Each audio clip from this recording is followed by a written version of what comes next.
Hello, my name is Michael Renane. I'm a director of the College of Public Speaking, and I'm going to be talking about different aspects of public speaking.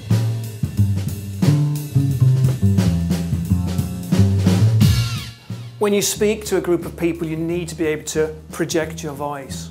But unfortunately, when we stand up and speak to a group of people, often we're nervous. And one of the first things that happen when we're nervous is we get tight up here. Now it's interesting, if you think of how a human voice works, it can go up and it can go down. You've got an enormous amount of range in there, and what happens when you get tight and nervous is your voice gets stuck in your throat and you find yourself only talking in the higher level and the higher ranges of your voice.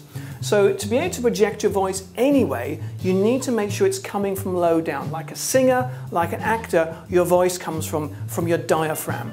And one way of making sure it's coming from your diaphragm is to actually consciously make sure you're using the lower registers of your voice. Something Americans are absolutely brilliant at. They stand up there. I'm sure if I was American, my natural voice would have been developed to speak much lower than I speak normally. And what's happening there is the support for the voice is coming from low down in the diaphragm. So if you find yourself getting nervous and you find difficulty projecting your voice, probably what's happening is your voice is getting stuck up in the higher register. Another thing you can do to help your voice project a little bit better, it's what musicians do, it's what actors do, it's actually visualize your voice filling the room.